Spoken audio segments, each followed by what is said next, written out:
t'as craqué. Ça va bien se passer. Oui, peut-être.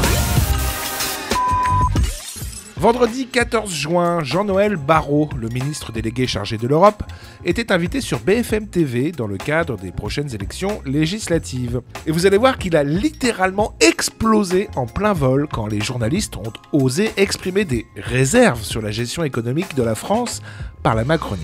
Sur le sérieux budgétaire, est-ce que vous n'avez pas quand même envie de faire un petit mea culpa et dire bah nous non plus, mais comme ça fait 40 ans. Mais comparez les programmes. Comparez les programmes. Vous entre 2017 et 2022, pas que vous, ça fait 40 ans en France qu'on n'a pas fait ne serait-ce qu'un petit effort sur la réduction de la dette, sur la réduction des déficits, sur les réformes peut-être qui auraient été moins douloureuses il y a 5, 6, 7 ans, encore moins il y a 30, 40 ans, je vous le concède, qui fait qu'aujourd'hui on est à une situation pareille avec des extrêmes qui poussent et le populisme remporte finalement. Mais ne nous donnez pas de leçons de crédibilité, de sérieux budgétaire. Mais la réforme des retraites, c'était pas un effort. Vous allez vous calmer, mais alors ça. On a l'impression de se faire engueuler par un ministre. Nous tous, on a l'impression que vous allez Jean-Noël Barrot qui ne pensait peut-être pas se trouver face à Frank Sniper. Monsieur le ministre, vous avez l'air d'être très en colère. On a l'impression de se faire engueuler alors que vous êtes responsable quand même depuis 7 ans dans ce pays. Vous pouvez comprendre qu'on puisse avoir des questions.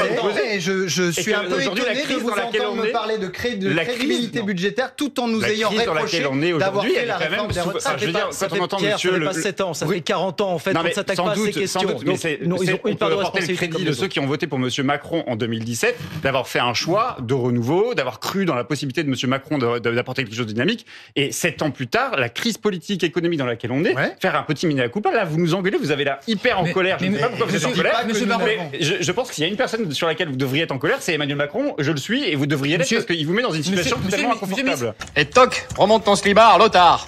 Je vous ai jamais vu aussi en colère. Mais oui. Je vous ai jamais vu aussi énervé. À juste titre, je ne juge pas. Est-ce que ça en dit long sur peut-être votre fébrilité et sur ce que vous vivez depuis une semaine maintenant? Ça en dit long qu'on vienne me parler à moi de sérieux et de crédibilité budgétaire sur... Mais regardez le niveau des finances, regardez les programmes qui vous sont présentés. Ce sont des centaines de milliards d'euros. C'est la ruine. C'est la ruine. Et je le dis à nos téléspectateurs, c'est la ruine. On va tous mourir.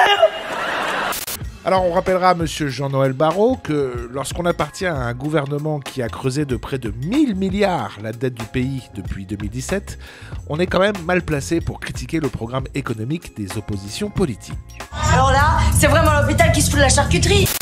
La déliquescence de la Macronie se voit à l'œil nu, comme dans cette interview de Yael Braun-Pivet, qui a bien du mal à cacher son ressentiment vis-à-vis d'Emmanuel Macron.